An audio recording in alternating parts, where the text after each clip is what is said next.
Es politólogo, escritor y político. Ingresó al Partido Colorado con 19 años. Inició su militancia política con Washington Abdala. Luego se adhirió al sector Vamos Uruguay, pero años después se distanció por diferencias con su líder, Pedro Bordaberry. Desde hace 7 años ocupa una banca en la Cámara de Diputados. En 2016 creó su propio sector, Ballistas Orejanos, con el que quiere generar una renovación en su partido. Hoy, en entrevista, recibimos a Fernando Amado. Amado, muchísimas gracias por acompañarnos hoy en El Observador TV. No, ¿qué tal? Muchas gracias por la invitación. Decidió dar el voto 50 al proyecto de rendición de cuentas y en particular al polémico artículo que permite al gobierno posponer los gastos por juicios en su contra. ¿Evaluó los costos políticos que esta decisión le iba a traer a la interna de su propio partido político? No evalué los costos que podía llegar a tener dentro del partido. Además también porque, digamos, la postura no es nueva, ¿no? O sea, yo en febrero y en marzo tuve 2 reuniones con el presidente del Frente Amplio a partir de una predisposición de mi sector político de decir, bueno, estamos abiertos obviamente a estudiar la rendición de cuentas y eventualmente hacer los esfuerzos para apoyarla. No terminamos siendo el voto 50 para la rendición de cuentas general, sino el 51, ¿no? Porque allí la votaron los 49 legisladores del Frente Amplio, más el independiente Gonzalo Mujica, más quien habla. Nos parecía que el voto en general era una cosa de sentido común, ya que, fíjese que de los 240 y pico artículos que había en la rendición de cuentas, mi partido, el Partido Colorado, votaba afirmativamente más de 180, ¿no? Entonces, había una cantidad de artículos que sentía mi partido que eran positivos para el país. Si tú lo que haces es obstaculizar a través del voto en general una negativa a la rendición de cuentas, no se puede después votar artículo por artículo. Entonces, quedaría por el camino una cantidad de medidas que eran muy buenas para el país. Entonces, me parecía que era, digamos, de sentido común votar a favor. Entiendo a quienes hayan votado en contra para marcar un posicionamiento político de enfrentamiento al gobierno en términos generales, que el Frente Amplio al principio inició muy mal, con el pie izquierdo, digamos, todo el tema del artículo 15, cuando presenta su primera redacción del artículo 15, que era muy mala, era invotable. En criollo decían que el Estado iba a pagar cuando tuviera plata, ¿no?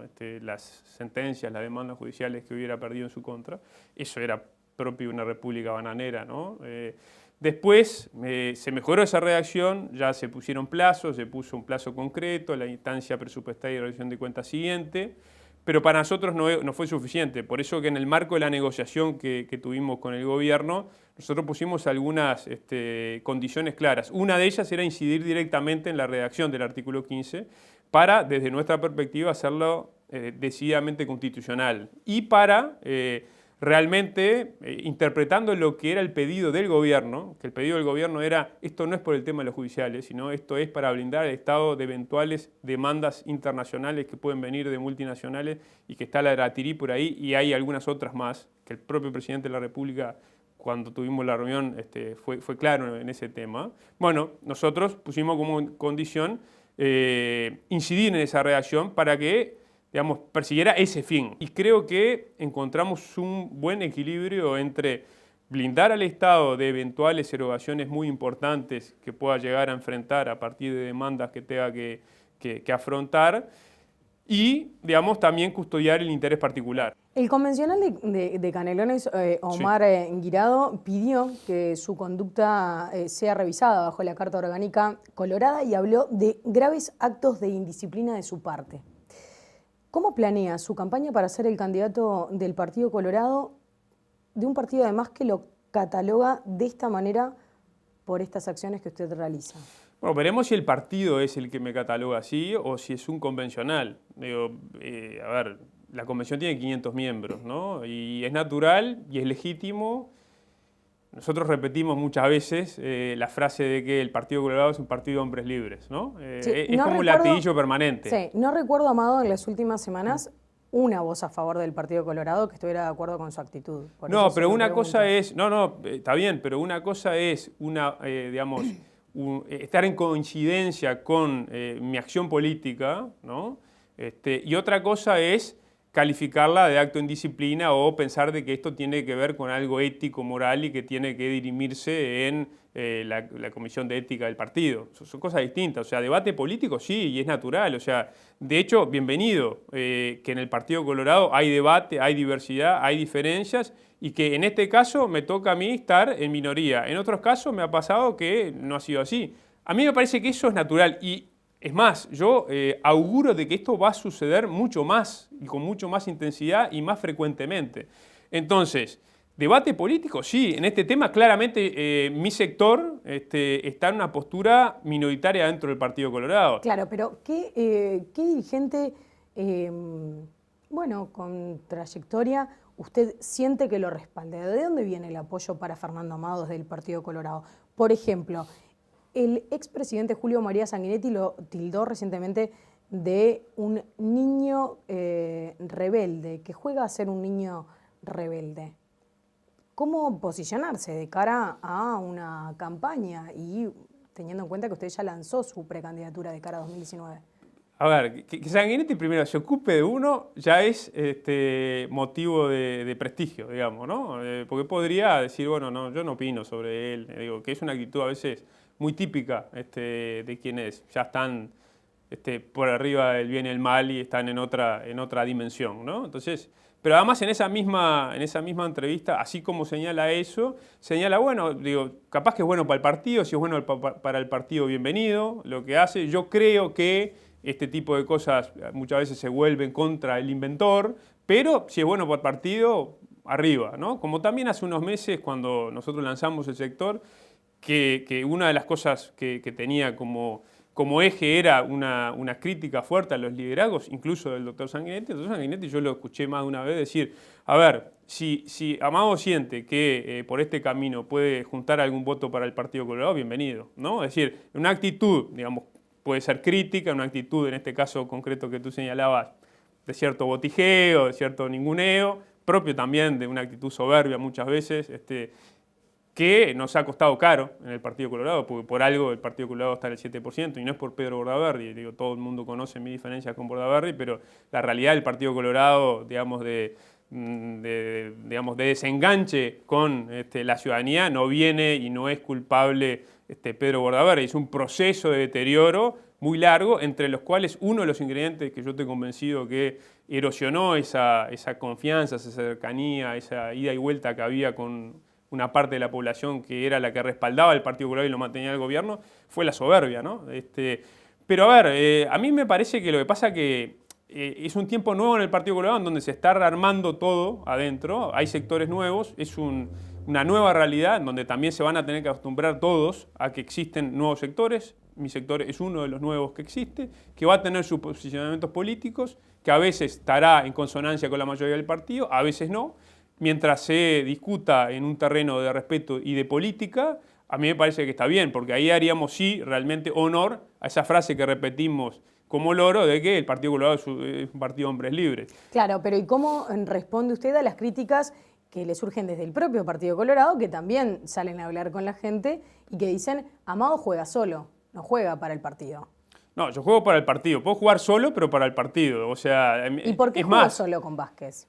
En este caso concreto, sí. Y bueno, porque el Partido Colorado claramente tenía en términos generales una postura política que después se ve reflejada en lo que es la postura del partido en términos mayoritarios en la Cámara de Diputados, de no generar ámbito de negociación. En cambio, en el caso personal y en el caso de mi sector político, en febrero y en marzo, públicamente, todo el mundo lo sabe, lo sabían mis compañeros de partido, teníamos una postura diferente a la del Partido Colorado en general.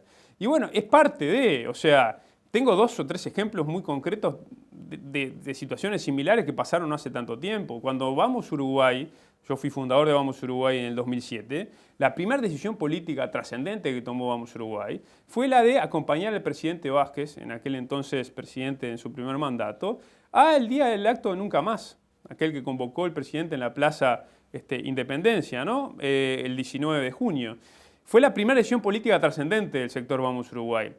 ¿Sabés lo que había decidido el Partido Colorado? Exhortar a no acompañar al presidente Vázquez en lo que sentía un acto que tergiversaba la historia, etcétera, etcétera, etcétera. ¿Sabe quién era el secretario general de ese momento que lideró esa negativa? El Comité Ejecutivo Nacional todo dijo no hay que ir, no hay que ir, no hay que ir. Bueno, el expresidente Julio María Sanguinetti. Y Pedro Bordaberry, quien habla, y otros compañeros, estaba Ope Pasquet también, que estábamos en Vamos Uruguay, decidimos ir.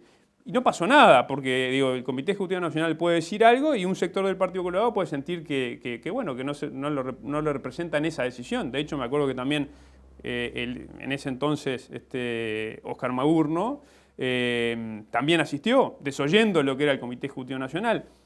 Y no pasó nada, es decir, forma parte justamente de esa libertad política que hay dentro del Partido Colorado, que yo creo que tiene que haber, para actuar. Después, a ver, el rédito, digámosle, más terrenal político, electoral, se verá en las urnas.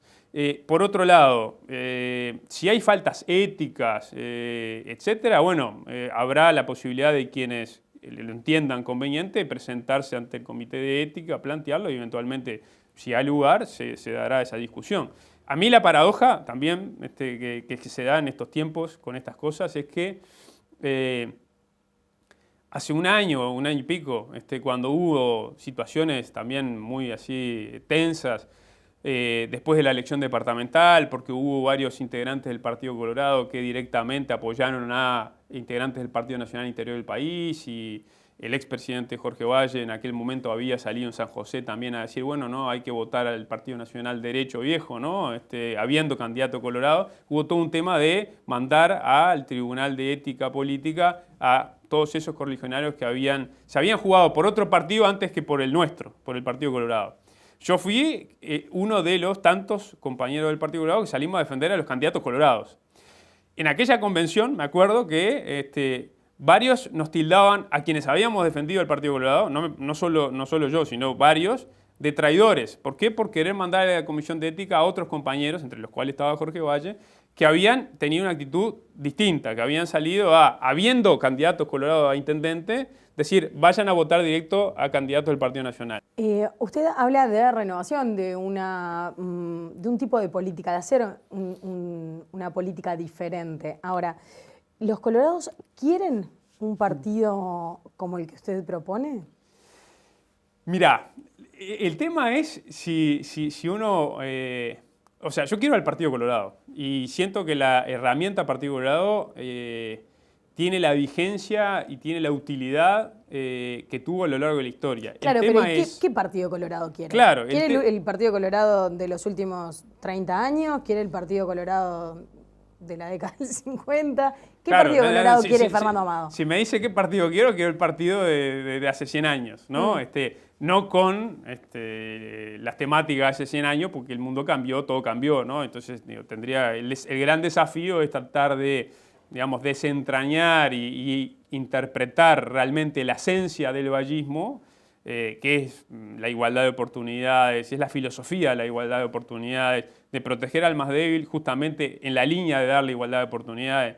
Toda esa filosofía que termina siendo la generadora de un estado de bienestar real, ¿no? Que permite el ascenso social y el desarrollo de las personas. Pero es captar esa esencia y no repetir como loros las frases que decía Domingo Arena, Brum, Valle, etc. Es captar la esencia y trasladarla al siglo XXI y, digamos, tratar de bajar la tierra a cómo podríamos lograr los mismos resultados generales, pero en un Uruguay, en un mundo distinto. Ahora, hay una realidad sí, que es que el Partido Colorado se ha ido achicando y lo que queda del Partido Colorado, o la mayoría de lo que queda en el Partido Colorado, no sale de su propia zona de confort, que es una propia zona de confort que es íntima, ¿no? Y que está divorciada de la mayoría de la gente, porque si no, no pasaría, como pasa, que el Partido Colorado, o sea, es un partido que está de espaldas a la mayoría de la población uruguaya. De hecho, el 96%, 97%, 94%, depende de la encuesta que agarres, ¿no? Pero agarremos la elección pasada, ¿no? El 88% de la gente no piensa en votar al Partido Colorado. Entonces, un partido que tuvo aquellos desempeños electorales, aquel apoyo popular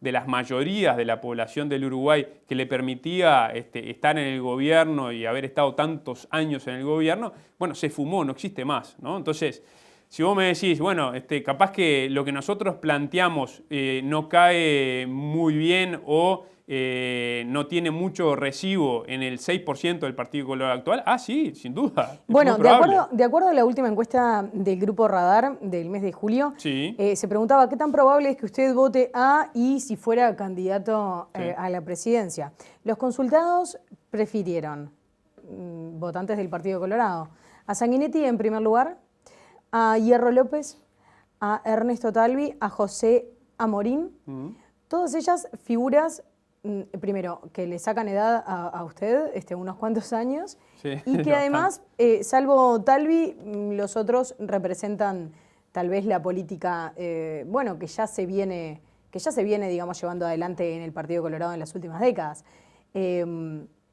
¿Dónde queda entonces la renovación? ¿Dónde está la renovación, el interés por renovar en el Partido Colorado? Claro, pero el interés por renovar en el Partido Colorado va a venir de afuera, no de adentro. O sea, porque adentro, para arrancar, lo que decía recién, es tan pequeño lo que hay, es tan chico lo que hay, y está tan atomizado y está tan, en términos generales, ¿no? Porque a veces las generalizaciones son injustas, ¿no? Entonces lo marco, porque no quiere decir que todas las personas dentro del Partido Colorado piensen así, pero mayoritariamente hay como una especie de encierro en sí mismos, ¿no? En donde, por eso, lo único que está presente es defender todo lo que hizo el Partido Colorado, es no generar autocrítica y es casi que hacer caso omiso a lo que la gente nos ha dicho una y otra vez en las últimas elecciones, decir, no, no te creo, no te apoyo y no te voto. ¿De dónde piensa sacar los votos? Porque de acuerdo, digamos, a las últimas cifras, si bien, de acuerdo a las últimas encuestas, mejor dicho, si bien el Frente Amplio está bajando, la oposición tampoco crece. Es decir, se marcan por allí, aumentan los indecisos. Sí, ¿Los claro. va a sacar de ahí? Ese es el gran desafío que tenemos nosotros por delante. O sea, el desafío que tenemos por delante es conectar con una cantidad de gente que cada vez es más independiente en el voto, y eso yo creo que es positivo y es algo que, digamos, llega para quedarse, ¿no? Acá las tradiciones han sido muy fuertes. Antes, en una primera etapa, las tradiciones coloradas y blancas, ¿no? O sea, terminabas votando el Partido Colorado por tradición. Ni siquiera te preguntabas, ni te interpelabas muchas veces por qué votabas al Partido Colorado. Sino que lo votabas porque tu abuelo lo había votado, porque tu padre y tu madre lo habían votado y era natural seguir la tradición. Lo mismo pasaba con el Partido Nacional. Eso fue cambiando y el primer cambio que se da es a partir de la irrupción del Frente Amplio y de que el Frente Amplio, con una lógica justamente, digamos, estratégica de mediano plazo, dijo, yo lo que tengo que nutrirme, ¿no?, es no con lo que ya tengo, porque lo que ya tengo me da para esta digamos, representación política pequeña, 12%, 13%, como mucho cuando se forma el Frente Amplio, 21%, por allí. O sea, la ambición del Frente Amplio fue llegar a representar a mucha más gente. A ver, a mí me llama la atención a veces cuando se pone el foco de manera tan fuerte en las diferencias del Partido Colorado, cuando en el Frente Amplio, mirá que las cosas que se dicen, y eso no erosiona la unidad del Frente y no erosiona tampoco sus resultados políticos electorales. Sin embargo, el enfrentamiento que usted mantuvo con Bordaberry definitivamente erosionó esa relación. ¿Cuál es el vínculo el día de hoy? No hay vínculo, no hay vínculo. No hay vínculo y me siquiera parece... entre legisladores? No hay vínculo, no hay vínculo. Creo que igual Bordaberry ya tomó una decisión que es muy clara, muy contundente. Bordaberry no es una persona que tome decisiones así aceleradamente, no es te digo una cosa y te digo la otra, es una decisión meditada que no tiene retorno y que en todo caso lo que está haciendo, y creo que, o sea, esto lo digo desde la honestidad intelectual y personal, creo que le va a hacer bien a la persona Bordaberry, que creo conocerla, porque la política en las últimas épocas a Bordaberry lo intoxicó mucho. Ahí me parece que también hay una de las razones de sus errores políticos. Pero bueno, está. ¿Le gustaría tomarse un café con Bordaberry, hablar de lo ocurrido, proyectar de cara al futuro, o no es un vínculo que a usted le interese tener. Mirá, cuando una persona dice que tú sos la peor persona que conoció en la vida política, y bueno, pone un océano en el medio diferente. Habíamos tenido diferencias fuertes antes, sin duda, muy duras, pero ya cuando entras en calificar desde el punto de vista personal a la otra persona, está complicado. Yo igual, si hay una característica que no tengo y que me hace bien no tenerla, es la de el resentimiento y la de, digamos, quedar preso, ¿no?, de esas situaciones que pueden haber sucedido en un momento. Bueno, los políticos se van armando cierta coraza, ¿no? ¿Pero a usted le dolió eso personalmente? Y obvio que duele, ¿cómo no va a doler? A ver, políticamente correcto sería decir, no me dolió, bla, bla, bla, bla. Y obvio que duele, ¿cómo no va a doler? Porque además con Pedro, o sea, yo creo que también, esto es políticamente correcto, pero no importa. Digamos, la relación humana que tuvimos, estando en Vamos Uruguay, en las primeras épocas, hizo que generamos un relacionamiento de cariño, de respeto, de una cantidad de ingredientes humanos que, claro, creo que potenciaron mucho más lo que fue nuestro divorcio, ¿no? Es decir, si nosotros hubiéramos sido dos políticos que simplemente, digamos, con un marco más de frialdad, acuerdan políticamente, dicen, bueno, nos conviene ir juntos, tenemos algunos puntos de coincidencia, bueno, cooperemos en esta instancia electoral, etcétera, etcétera, como puede haber sido el caso de algún otro compañero de Vamos Uruguay, que no venía de Vamos Uruguay, que se sumó y que fue una cosa más, digamos, de conveniencia política de las dos partes, etcétera, etcétera, y mantenés distancia, no entras en una relación personal.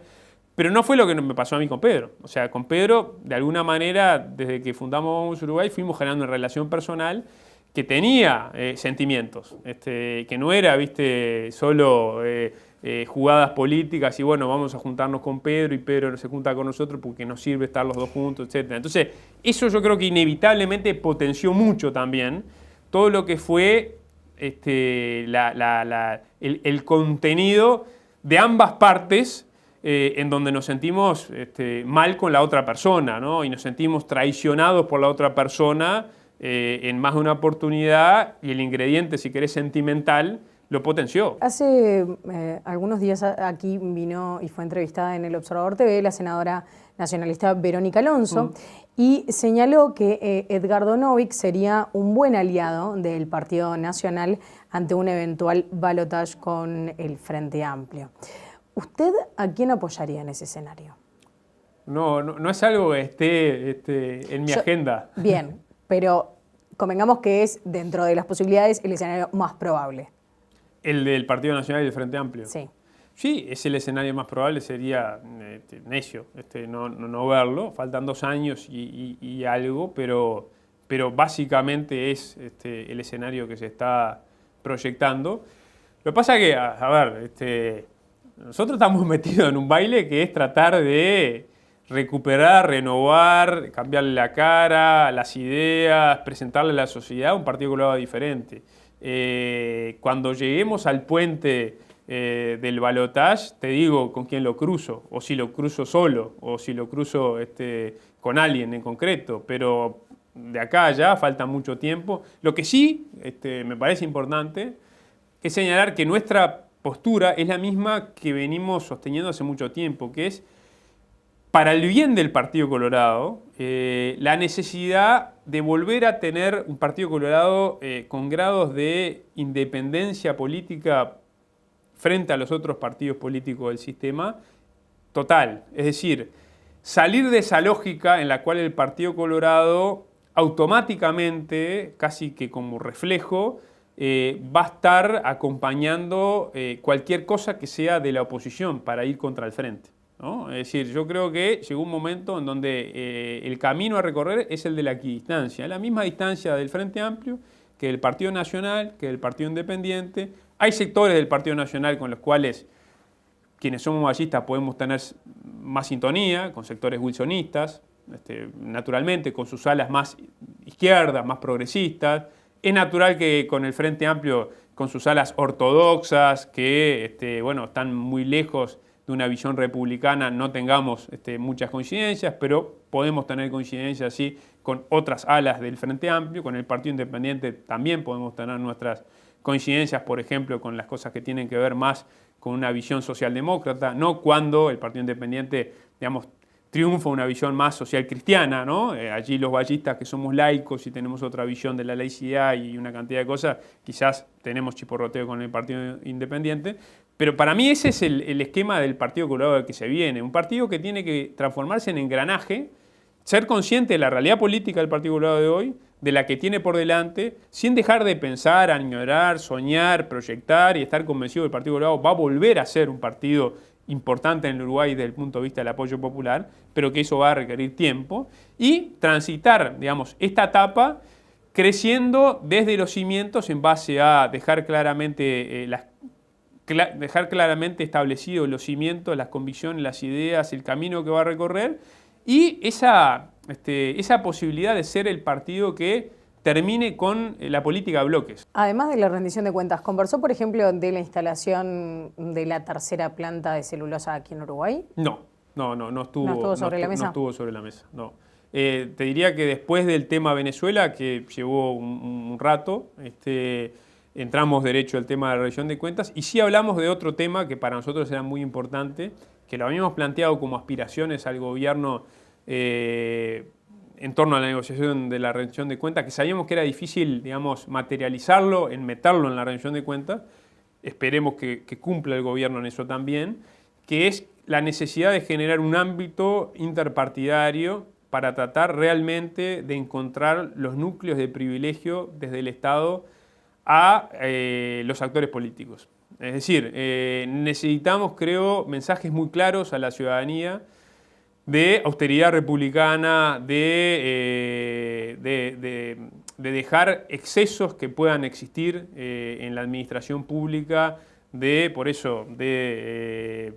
viajes, viáticos, autos oficiales, digo, todo el combo que tiene que ver con una racionalización de todo eso y tratar de realmente trabajar en encontrar y después de encontrar esos núcleos de privilegios que pueda haber desde el punto de vista operativo para algunos funcionarios del Estado, bueno, actuar en consecuencia, ¿no? Bien, y él se comprometió a generar una instancia interpartidaria, se comprometió a hablar con el presidente del Frente Amplio, Miranda, y en un tiempo instalar en presidencia un ámbito de ese tenor, en donde estén todos los partidos representados y en donde se pueda trabajar en una dirección que tiene como fin, obviamente, dar un mensaje claro a la ciudadanía que, a ver, el político y el jerarca público es un servidor público que gana su sueldo porque lo tiene que ganar, pero que no puede apelar a su condición de jerarca y de estar en un lugar de la jerarquía alto para abusar ni de su poder ni de eventuales privilegios que hoy existen y que nosotros sentimos que tienen que ser sacados. Bien, hablaba de austeridad y de privilegios, mucho ha estado sobre la mesa, sí, el claro. tema vinculado con la caja militar. Su decisión de no apoyar el proyecto que grava las jubilaciones militares despertó, bueno, algunas suspicacias por el hecho de que su padre es militar. ¿Qué dice ante este argumento? Mire, dos cosas. La primera es que yo ni siquiera puedo votar eso. O sea, no puedo estar en cámara. ¿Ah?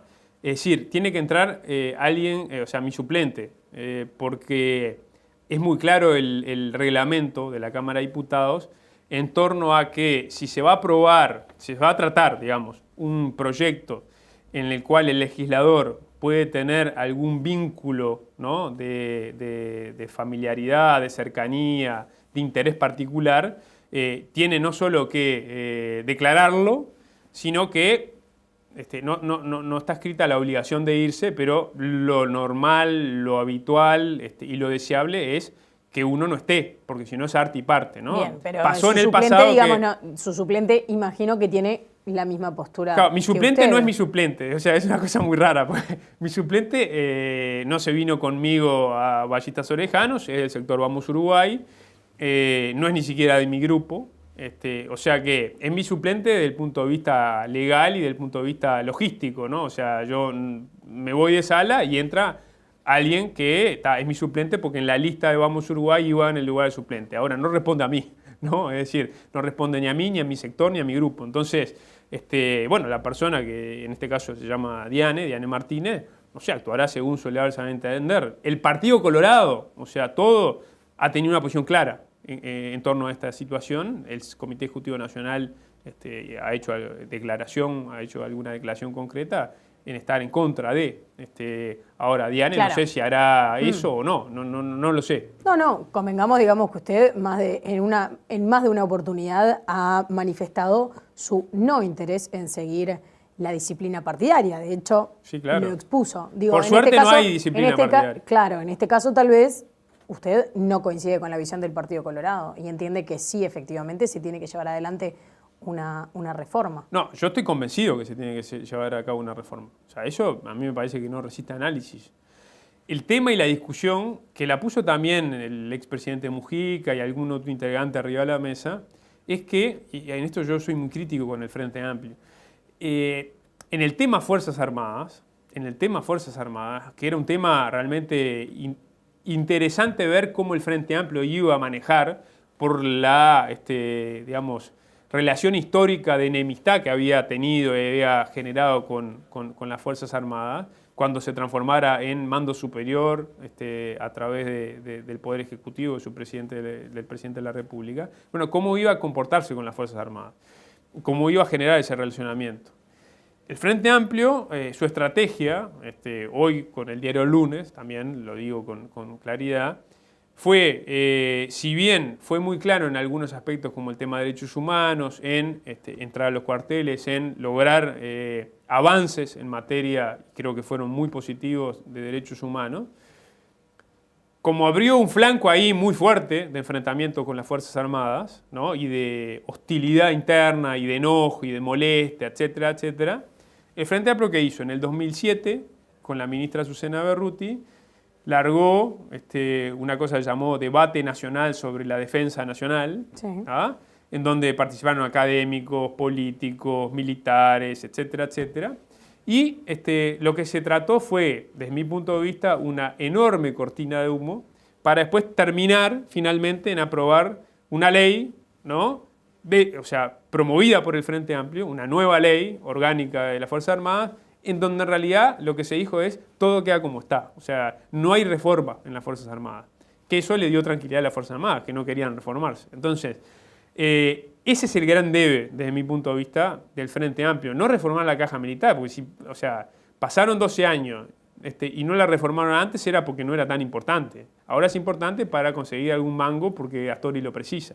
Es un dato más. Y para darle alguna perla, ¿no? Alguna golosina, algún caramelo, algún sector radical del Frente Amplio que ha tenido una postura siempre de mucho enfrentamiento, digamos, a las Fuerzas Armadas. Ahora, el problema de las Fuerzas Armadas, y es un debe que tiene el sistema político, de cara sobre todo al futuro, es encarar realmente la reforma integral de las Fuerzas Armadas. Las Fuerzas Armadas hoy no resisten, no resiste el país tener unas Fuerzas Armadas como las que tenemos, ¿no? Sobredimensionadas, sin capacidad logística y técnica real, que puede sí ser muy importante y nadie le va a quitar el mérito en eso para sus tareas secundarias, cuando hay un huracán, cuando hay una inundación, que ni que hablar, las Fuerzas Armadas son clave. Ahora, es patético defender a las Fuerzas Armadas a partir solo de su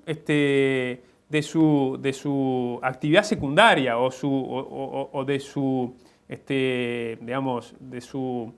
actividad subsidiaria, que es la de ser obviamente un soporte para los casos de catástrofe nacional, y no defenderla desde el punto de vista profesional, de la necesidad de tener ejército, de la necesidad de tener armada, de la necesidad de tener fuerza aérea para que custodie los límites marítimos, el aire, etcétera, etcétera, etcétera. Y esa discusión no se ha dado y seguimos con las mismas Fuerzas Armadas de hace 15, 20, 30, 40 años. Entonces, esa es la gran discusión, no la caja militar. La caja militar está dentro de esa gran discusión y por supuesto que hay que reformarla. Entonces, un poco el tema es que el Frente Amplio, para mí, ha estado omiso de meterle el diente realmente al tema militar y lo que hace es, navegar en esta cosa más de administrar la realidad Y en este caso concreto tratar de, bueno, manotear alguna plata extra de una caja que notoriamente tiene que ser reformada porque tiene problemas de supervivencia y viabilidad notorias. Días atrás, el senador nacionalista Luis Lacalle Pou dijo que el vicepresidente Raúl Sendic ya no lo representa como presidente de la Asamblea General, ¿no? Como representante del Poder Legislativo. ¿Coincide en esa visión?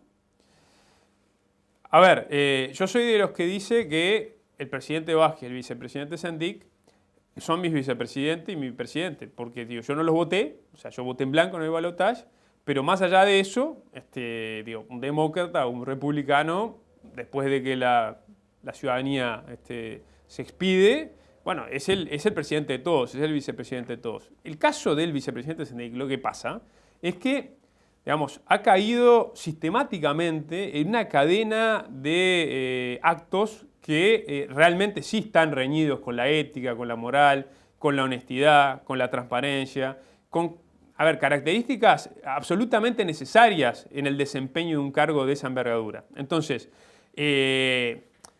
podré estar de acuerdo más o menos con las palabras de Luis, pero sí estoy de acuerdo con el concepto final de lo que dice Luis en cuanto a que yo creo que sería absolutamente necesario que Sendic diera un paso al costado, porque ha ido erosionando de forma imponente la credibilidad de nuestro vicepresidente, y no es un problema del Frente Amplio, es un problema del país. O sea, yo creo que ahí el Frente se equivoca muchas veces cuando razona en términos de partido, o sea, con la figura de Sendic. Nadie va a negar de que Sendic es del Frente Amplio. Pero cuando pasás a ocupar un lugar como el que ocupa Sendic, en donde nos representa a todos, por más que haya sido electo y haya llegado allí por el voto frente amplista, que tampoco es así, porque en la segunda vuelta llegó por el voto frente amplista, que había tenido en la primera vuelta, y por gente que no votó al Frente Amplio en la primera vuelta y que lo votó como primera opción en el balotaje. Bueno, yo creo que estamos hablando de un tema institucional que no significa que tampoco el cuco ese de que renuncia a Sendic y tiemblan las instituciones. No, me parece absolutamente hasta realmente necesario para la sanidad de la institucionalidad que Sendic dé un paso al costado. ¿Cree que va a competir en la interna del Partido Colorado con el economista Ernesto Talvi? Es una posibilidad, ojalá así sea. Creo que le sumaría a la interna del Partido Colorado novedad, ¿no? ¿Es una posibilidad porque maneja la información de que Talvi va a candidatearse? Hasta ahora él no lo ha dicho públicamente. Bueno, a ver, es algo que está medio instalado, ¿no? Pero conozco gente, amiga, compañera del Partido Colorado que simpatiza con Talvi y que tiene realmente una mirada optimista en cuanto a que Talvi, digamos, va a desembarcar en la cancha política el año que viene. Se habla de marzo, algo así. A mí me parece que sería un plus para el partido, para la interna del partido. Es notorio de que si mi sector se propone un planteo de centro-izquierda, de recuperar esa ala dentro del Partido Colorado, no va a estar en sintonía ideológica con Talvi, que representa otro tipo de pensamiento, más liberal desde el punto de vista económico, etc. Pero realmente creo que sería fundamental poder tener, por eso, rivales de peso desde el punto de vista intelectual, desde el punto de vista de su formación, respetados, que tienen claramente una idea de país y que además hasta podría ser muy interesante para el final del camino, pasada la elección interna, encontrar, bueno, una amortiguación de un proyecto de Partido Colorado rumbo a octubre de 2019, en donde, bueno, nos sintamos todos contenidos en él. Y me parece que tal vez sería una sumatoria de calidad, sin duda. Vamos a recordar, si le parece, Amado y todos los televidentes, un pasaje del discurso que dio en la Asamblea Nacional de Ballistas Orejanos, donde anunció que sería precandidato por el Partido Colorado. ¿Cómo no? Para aquellos que nos han tildado más de una vez de traidores por solo el hecho de pensar diferente, tengo una tremenda mala noticia. Y esa noticia es muy simple. Es que quiero. Quiero. ¿Para quién era ese mensaje? Primero para mis compañeros, ¿no? Digamos, ellos estaban manifestando la necesidad de una vez por todas no dejar de especular, porque nunca especulamos nosotros. Creo que la carrera política nuestra, si algo ha estado carente, es de especulación, porque nos hemos jugado muchas veces a piscina que no sabemos si tienen agua, ¿no? En base a convicción, en base a creer que era lo mejor. Pero mis compañeros me estaban diciendo, tenemos que acelerar el proceso porque el Partido Colorado tiene una situación compleja en la cual hay una ausencia de referencias claras muy importante, y para eso tenemos que adelantar nuestra presentación como opción política electoral de cara a la elección del 2019. Y bueno, era un mensaje de reafirmación a mis compañeros, y también, como lo digo ahí, o sea, un mensaje de reafirmación para aquellos que, digamos, han tenido una actitud para con nosotros, para conmigo, para con mi sector, muy hostil, como yo decía ahí, o sea, hemos entrado, y es una de las cosas que hablamos más temprano, que tiene que ver con, bueno, el Partido Colorado, cómo cae en el Partido Colorado nuestras visiones a veces, etcétera.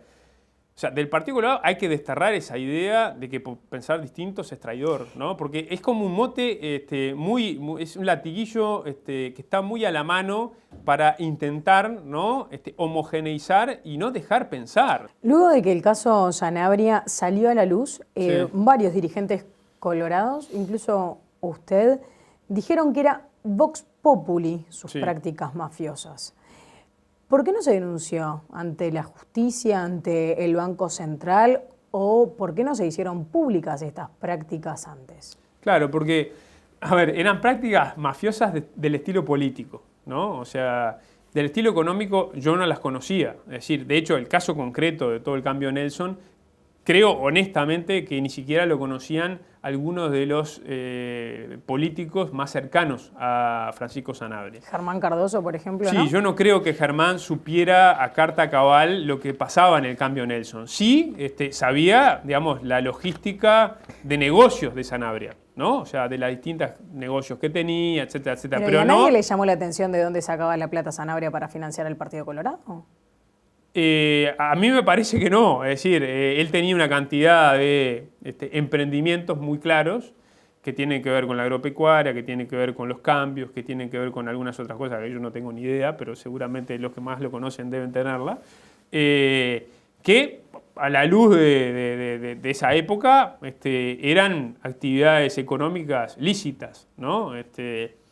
Yo a lo mafioso me refiero a otra cosa. O sea, me refiero no a lo económico, sino me refiero a el patoterismo, a la amenaza política si te vas con otro dirigente del partido, a una práctica extendida, lamentablemente, no solo en el Partido Colorado, sino en todos los partidos, que desprestigia la actividad política, que es la compra de dirigentes, ¿no? Es decir, que eso, digamos, no es un tema legal, es un tema moral, es un tema ético, ¿no? ¿Usted vio cómo se compraban dirigentes dentro del Partido Colorado? Era obsceno, eso fue obsceno, fue obsceno. De hecho, el propio Germán Cardoso lo sufrió en carne propia cuando no estaba con Sanabria, cuando Sanabria estaba en la vereda de enfrente, en la elección del 2009. En la elección del 2009, Sanabria estaba con José Amorín, y Germán Cardoso estaba en Vamos Uruguay, y realmente nosotros lo sufrimos. Digo nosotros porque todos estábamos en conocimiento de lo que fue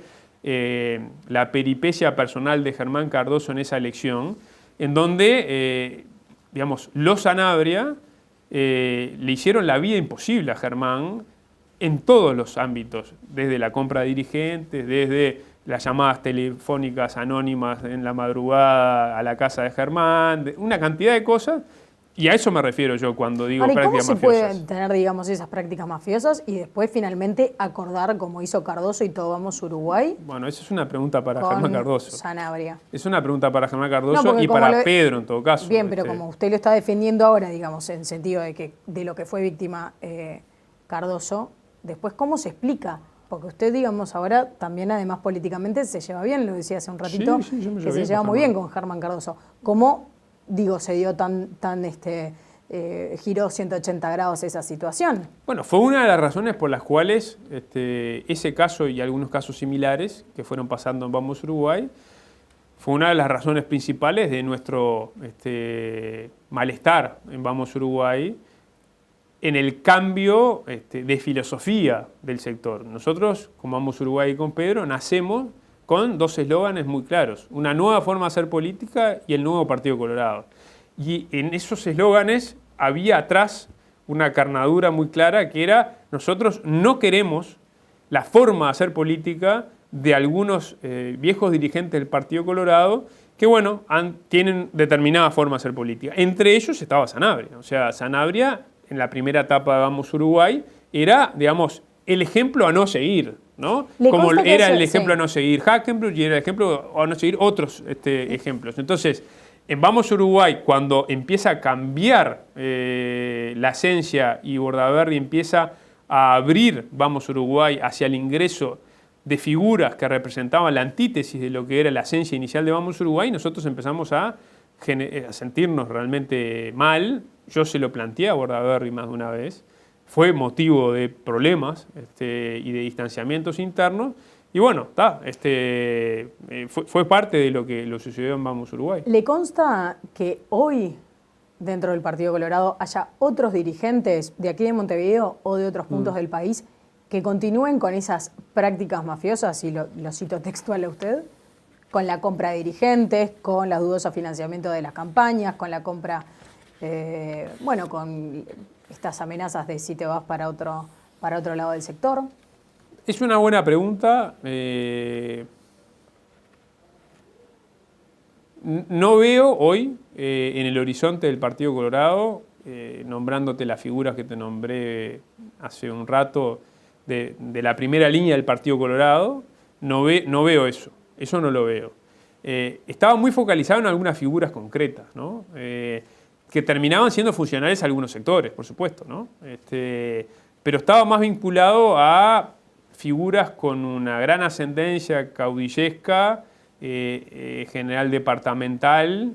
En el caso de Montevideo, el caso de Magur no era uno de los casos. En el caso del interior de Sanabria era un caso muy emblemático. ¿Y en el caso de Rivera, que es donde el Partido Colorado sigue teniendo un bastión de poder? ¿En qué sentido? No, digo... No.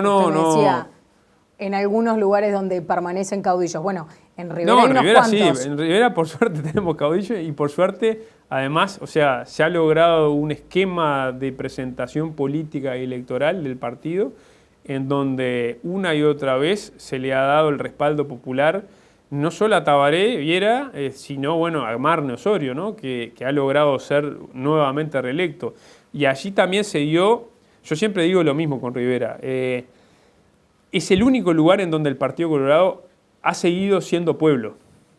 O sea, y ahí estriba, para mí, ¿no? Estriba el talento y la clave para entender por qué en Rivera ha seguido ganando el Partido Colorado.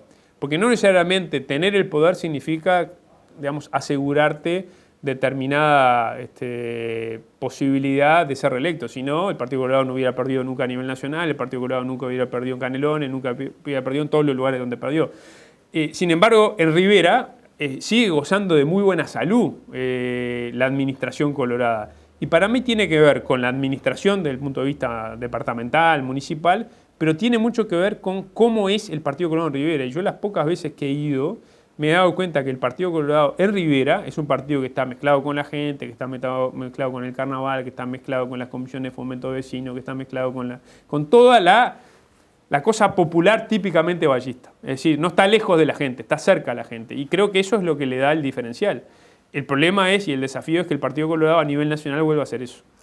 Amado, muchísimas gracias por acompañarnos hoy en El Observador TV. Un placer. Muchas gracias a todos ustedes y saben que esta entrevista queda disponible en nuestras plataformas, elobservador.com.uy y otv.com.uy. Será hasta la próxima.